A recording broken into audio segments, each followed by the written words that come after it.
ఎర్ర బస్సు కూడా వెళ్ళలేని ప్రాంతానికి ఎయిర్‌పోర్ట్ అని హేళన చేసిన వారికి మూతోడు జవాబు చెప్పింది కూటమి ప్రభుత్వం. అందులో భాగంగానే అల్లూరు సీతారామరాజు ఇంటర్నేషనల్ ఎయిర్‌పోర్ట్ ప్రారంభించినటువంటి మంత్రి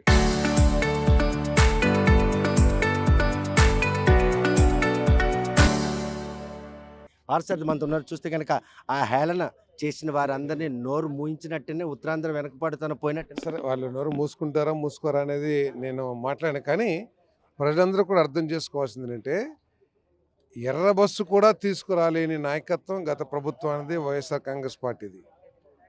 ఎర్ర బస్సు కూడా వెళ్ళలేని ప్రాంతానికి ఎయిర్ బస్సును తీసుకొచ్చిన నాయకత్వం ఈ కూటమి ప్రభుత్వానిది.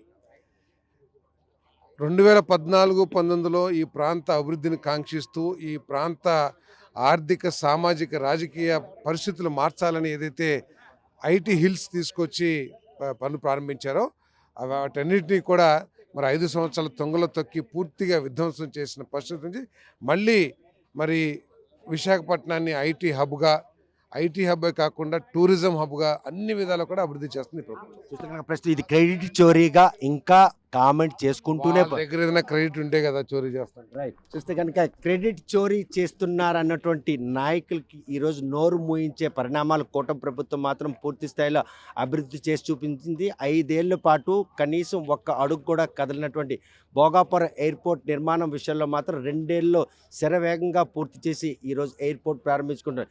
ఇదంతా కూడాను ఎవరైతే విమర్శలు చేస్తారో వారికి మాత్రం పూర్తిగా ఒక సమాధానం చెప్పే పరిణామాలని చెప్పి భారత స్పష్టం చేస్తున్నాడు. వీడియో జర్నలిస్ట్ రామకృష్ణతో సత్యం, RTV శ్రీకాకుళం.